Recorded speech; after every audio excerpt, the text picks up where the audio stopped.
Welcome to Basu TV. Today we have a unique concept. I have a guest and he is going to grill me. சொந்த காஸ்ட்லியே சூனியம் வச்சுட்டு போகிறேன் நான். It's my son Arjun Basu. He has done his masters in strength and conditioning and he is majorly into training teams and sprinting and whatnot. And he has a lot of questions on hamstring, how to train the hamstring muscle, how to do speed work, injuries in the hamstring, and yes, a lot of questions. So he is ready to grill me and I'm wearing the armor and I'm ready to give the answer. Arjun. So thank you for having me. So I'll just get right into the meat and potatoes of things. So do hamstring problems go away by just making them stronger? That's my first question. This is again a very mundane thinking in the strength and conditioning world. I basically feel that we are grasping the straws when it comes to hamstring rehabilitation. It is much more than what you actually see. Just by making a person strong in the gym doesn't mean that he is going to be bulletproof when it comes to playing a sport or sprinting or accelerating. Right from structural balance to speed work to load monitoring to pelvic alignment and your muscle imbalances and lifestyle, nutrition, fat percentage, and I can go on and on till the cows come back home. And it is just not strength training alone. There's a lot more to it and we will unbox it today. So another question I have is with relation to team sports, SNCs have a nightmare when it comes to hamstring injuries, especially during the latter end of the season. So can you elaborate on that for me? Okay, teams, strength and conditioning coaches, rehab experts, physiotherapists, I do understand they have a harrowing time when they see an hamstring injury, especially many soft tissue injuries, more so towards the end of the season. If that happens, we can talk about load monitoring for the next 6 hours. But before that, I would like to talk about structural balance. I think this is something which people have not understood. Structural balance is a very important subject in handling a client with an hamstring injury or an athlete with a history of hamstring injury. First of all, there can be a lot of adhesion build-ups in the sacrotubular ligament. And you need a practitioner who has great hands-on skill. And next one can be sort of a misaligned fascia between the medial hamstring and the adductor magnus. I feel in a team you need a practitioner who's got great hands-on skill, who understands fixing all these things. And you can go overboard with that lower cross syndrome. And I don't think that is that big a problem. You can use a rogue band to work on the hip flexor and the hamstring's length is altered because it is not tight and it is taut. And these are all things which you need to know for sure. On top of that, there is conditioning and high speed running and the eccentric, isometric work and concentric work, and I can go on. So I've seen athletes use Nordics for their hamstring rehabilitation. Is it the panacea of all hamstring issues? I do use the Nordics for sure, but it is not the be-all and end-all. First of all, I think everything has to be addressed in a holistic fashion. Structural balance is the key thing in any athlete's makeup. That is one thing which has to be addressed. On top of that, one end of the spectrum is the length-tension relationship. The other end of the spectrum is the force-tension relationship. Load monitoring, conditioning of the athlete, high-speed running, eccentric strength, isometric base, explosive work, stretch shortening cycle and the plyometrics, and all these things are interlinked. And these things can be a game changer when it comes to having an athlete healthy through the season. And Nordics is definitely a great exercise, but it is only part of the pie and it is not the pie. Can you just explain to us what you mean by structural balance? Structural balance is actually the be-all and end-all for an SNC or performance coach. If you do not understand structural balance, invariably your athlete will have imbalances. And when I say structural balance, I'm talking about the strength. Let's assume that your quadriceps is strong and conversely your hamstring is not matching. and your gluteus maximus is weak, your hamstring is overriding, and there are few more synergistic muscles which has to come to the party. What happens is when you don't have muscles which are strong enough, and if they are weak, they will not come to the party in the field of play. Let's assume that you need to run a 40-meter sprint, or you need to accelerate and decelerate. All these muscles work together. There is a huge amount of intermuscular coordination besides your intramuscular coordination. All these things come together, and they are involved in force production and force reduction and transfer of force. All these things are constantly happening in sports, and if they are not having a synergy, you will definitely have issues. And soft tissue injuries is not only because of excessive loads, it can also be because of the structural imbalance. We've heard so much about triphasic training. Can you just touch upon that a bit for me? In my context or in my dictionary, triphasic training is important, but I don't isolate it week to week. I do everything in part of my training. I would like to call the isometric work as your, let's assume that you're a motor vehicle. You need shock absorbers. So isometrics are like your shock absorbers. You need one amount of work towards that. Your eccentrics are like your brakes, and your accelerators are like your concentric work. You need all three of them to work in conjunction and in harmony.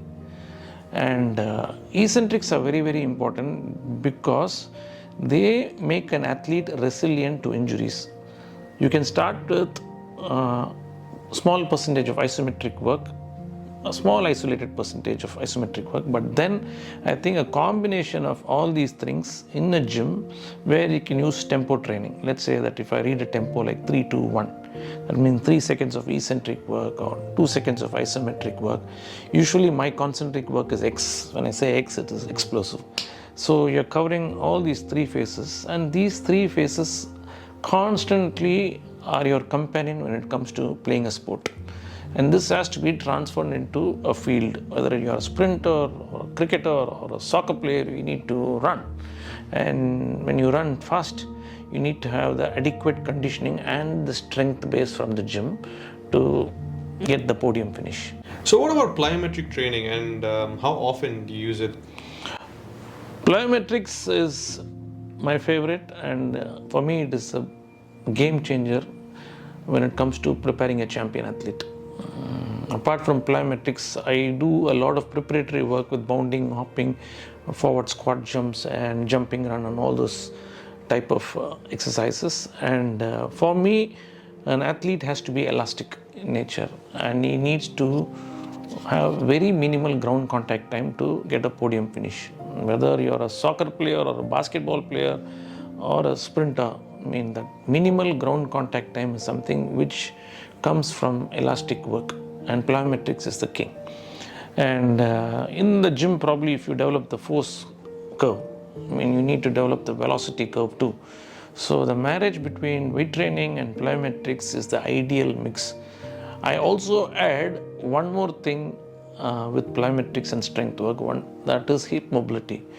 I mean, I'm not going to go in detail about hip mobility. I would use the word hip freeness. If you're a runner, you need to be free flowing. And for me, high-end mobility and strength and elastic work is bounding and hopping. And if you can get used to bounding and hopping at a very early age, that will be extremely useful for you in preparing your bodies for different demands of the game. So a combination of plyometrics, which can be a basic one with bounding, hopping and all those ones, and once in a while to add depth and drop jump, which sorts of propels you to newer heights, is the way forward for hamstring injuries too. I mean, if you're a person who repeatedly gets hamstring injuries, you need to have a clear tick box on all the qualities I spoke about. When an athlete is in the process of a hamstring rehabilitation, coming back from an injury, there seems to be a training decay in their conditioning levels. And how do you sort of tackle these issues? Oh, this is a very, very nice question, and I will give you a very pertinent answer because I've been doing this for many, many years. When there is an hamstring injury in a team, everyone is under a state of shock, more so if he's a star. So they will try to mollycoddle him, they will try to rest him, they will try to put him on anti-inflammatories and all that Mickey Mouse stuff. All that is not going to work if you want to bring him back early. Let's say that you're in a season and there is a playoff game and you want your athlete to be ready for the playoff game in 14 days or 21 days or 28 days, just a number. The first and foremost thing, if the hamstring injury is not that grave, it's a grade 1 or even grade 2 for that matter, if they can jog or if they can do movements which is pain-free, this is a case, and there has been enough study and research on this that they can start moving. And one thing which I never allow athletes to do when they are going through a phase of rehabilitation is to put on weight. So the nutrition has to play a major factor during that time. They can't lose muscle mass, and you can increase the number of activities in a day. They are not going to be sprinting, but they can do a whole load of other things. For example, my famous way of rehabilitating a hamstring client is you can use your bridge and Nordics and so many things at different stages. I'm not coming into the exact stages, but the most important training for me is 10 meters 10 times to start with. For example, it can be 40% effort, 30% effort, or 50% effort, whatever you can, which is within the pain-free zone, has to be repeated. And you have to build several meters for it. You can go up to 1,000 meters also over a span of 10 days. And that way, you're keeping the conditioning of the athlete intact. And the time and retention while doing these runs is going to be up and down. It is not going to be like your eccentric work where the time and retention is huge, so the DOMS also kicks in. And it's just not only the rehabilitation. So they are not very sure about the pain comes from where. And of course, when you're doing a rehabilitation exercise, you're not going to give an exercise which is going to cause an injury. But I feel it's extremely important to at least make them jog as quickly as possible. And more so if it is a hamstring tendon injury, you cannot have a mindset which says complete off. If you give a complete off for a person who's got a reactive proximal hamstring tendon injury, let's say it's a proximal, giving complete rest is inviting trouble with a capital T. I mean, I've seen many hamstring injuries. One is the famous biceps femoris injuries.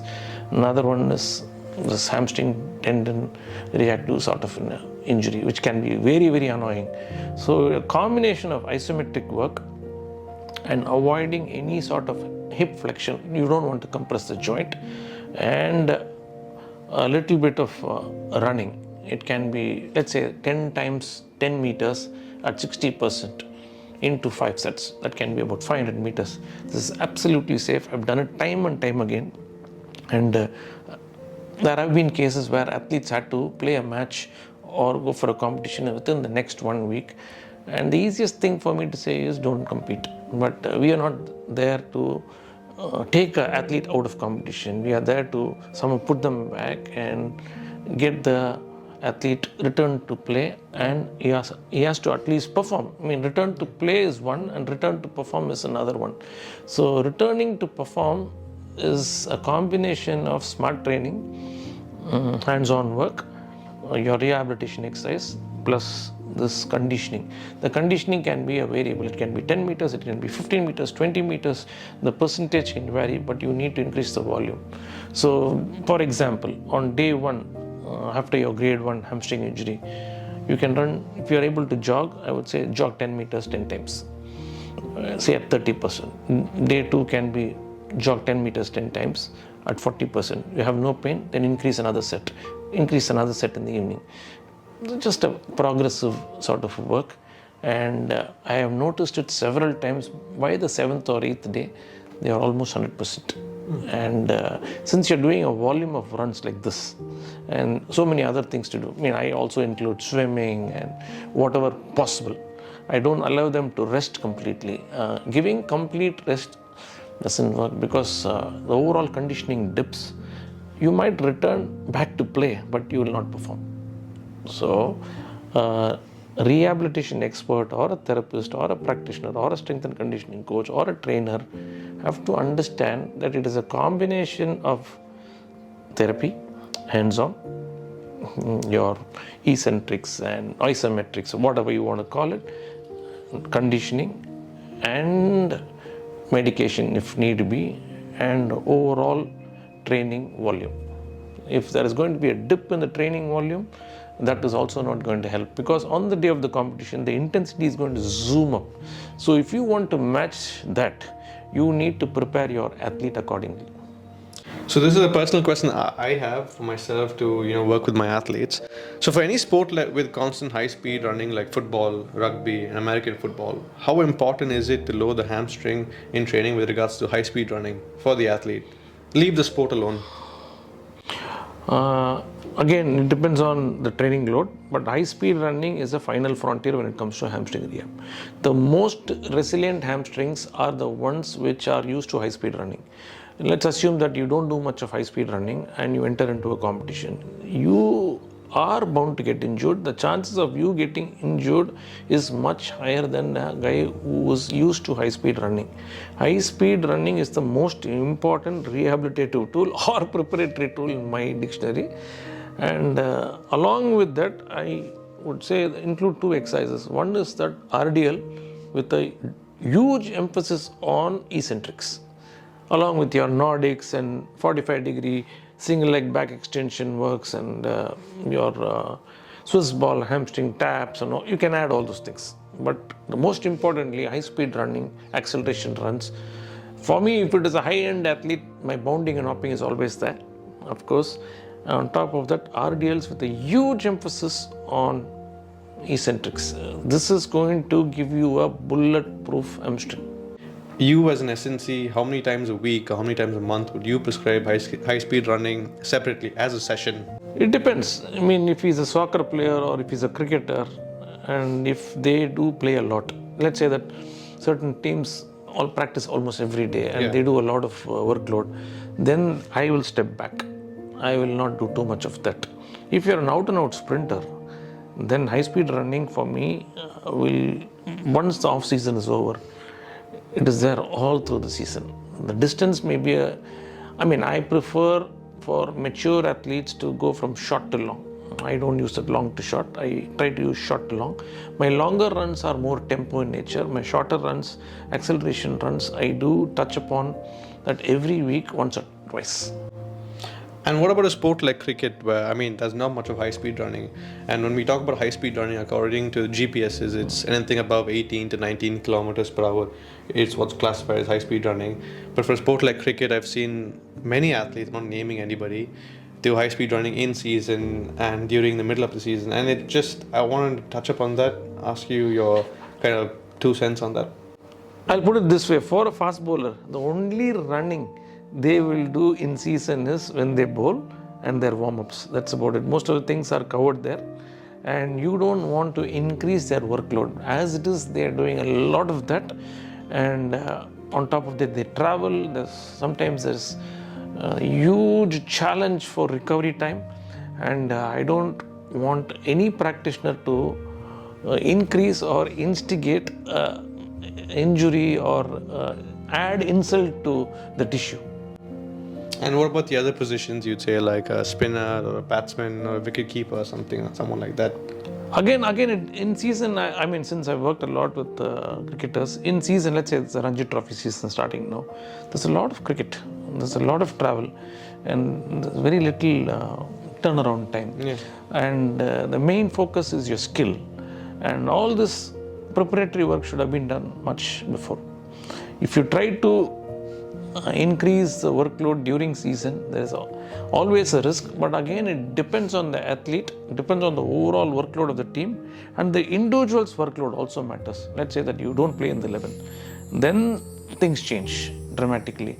And if you're conditioned, and on top of that, the conditioning level, if the athlete is not very well conditioned, and if you want to include high speed running, then it is going to be highly risky, because he might break down. So you'd say training age and training history play a major role when it comes to high speed running? I don't think I can answer in one session like this, because there are so many factors. Let's say that you're a batsman, bats about 3 hours in practice, hot day, and next day you played a match, you scored a double 100, you ran about 42s or something, I'm just giving you an arbitrary number, and there is another match, second innings, let's say that you fielded and you did a lot of short sprints, say 5 meters, 7 meters, the GPS says. So for you to recover from this workload is going to take another week. So where is the question of you coming in and trying to build a quality here? There's no time to build a quality. The only time now you have is, how do I put this athlete back with a recovery? How does he again rejuvenate himself and come back and play the next match? That should be your primary goal rather than trying to improve qualities in a season. Perfect. These answers are very, a big question that I've been having for a very long time. Finally I have that answered. No, I mean, since I've worked a lot with cricket, if they are starting a season, let's say it starts with 20-20, then 50-50, then the 4 days, it's all cramped together. And in between, there are a lot of company matches, and there is non-stop cricket. There's non-stop cricket. So you have to be very judicious, and you have to be very smart in identifying key things like overall load monitoring, the person's conditioning, and the team's overall workload, the weather, the diet. I mean, pre-season you would have done some fitness testing. If the person is highly skilled but not very fit, it's a different route. If the person is very, very fit but not highly skilled, then there's a different route.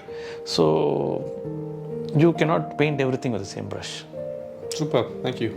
Okay, so from what I've read and seen, there are two schools of hamstring training, and one is train them for absolute strength and load them heavy, or only train them for fast twitch movements. So there are two schools, and which one are you in favor of, or do you do both?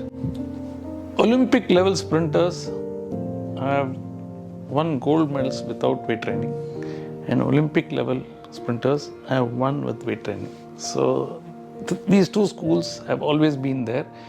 I mean, the Eastern Bloc in the 80s, they did a huge amount of plyometrics, and we all spoke about Dr. Yuri Verkhoshansky and their works in the Russian and German camps. And I always feel that the body does not know whether you're adding strength or not. It reacts to training. It is very reactive.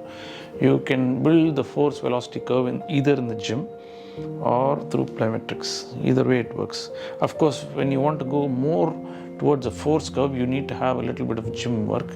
But both these schools have proved time and time again that both the methods work. Ben Johnson did only weight training and sprint work. Carl Lewis never did any weight training. He did only plyometrics and sprint work. Both these things have worked for different types of athletes. And this has been going on for many, many years. And we can't definitely put the finger and say this is the only way or this is the be all and end all for performance. I personally feel that to have a top class sprinter, an injury-free career, it is a combination of strength. This is my personal view. It's a combination of strength training, plyometrics, now definitely load monitoring or periodization, and on top of that, tempo runs and all your technique work, the hip freeness, all these things put together is the way forward. Okay, so let's leave elite athletes aside for a moment, and I want to ask you about weekend warriors or amateur athletes like myself who probably play football a few times a week and other sports. And again, we play at high intensity according to our level, at least what we think we do. And we also see a lot of hamstring issues come here and there because, again, we only play a few times a week and not too often. How do we train in order to make sure we don't have hamstring issues, but at the same time you want to be able to play at our best? I understand weekend athletes are hard pressed for time. So one thing is lifestyle. If you're a person who does not follow a proper meal plan, and if you consume alcohol more than a couple of times in a week, then the risk of you getting injured is much higher. This is more from a lifestyle point. And from a conditioning point, you are a person who never enters the gym, only plays during the weekend, again the risk is higher. If you can squeeze in one session at least, or a couple of sessions in the gym, where you do some eccentric work for the soft tissues, it need not be only hamstring, it can be other things also. one strength training with the emphasis on eccentric work will put you in a better state to combat the weekend sessions. And if you want the bragging rights for the weekend, and if you want it for years to come, then I think this one or two sessions in the gym will be very handy, and you can have the bragging rights. And for people like us who maybe don't have access to a ground, and we maybe have access to, like, let's say a cycle, a watt bike like you like using, or a treadmill, is there anything we can do with regards to conditioning that we can, do to stay ahead of the game? Form follows function, I always say this, but you can run on the treadmill, but of course the ground reaction forces are not there, so hamstrings go amiss. But I would still prefer a run in the treadmill, because that's what you do in the weekend. You run around and play.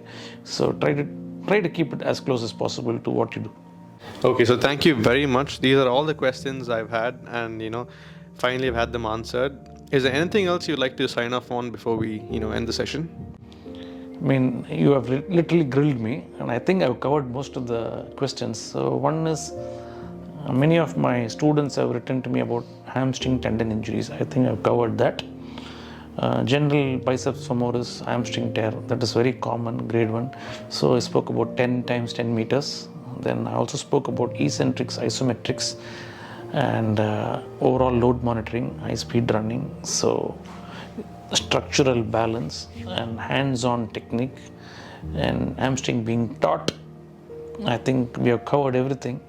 Just ensure that you digest the information from this particular episode and take it in, and I'm sure it will be very, very beneficial for you in your practice. Thank you.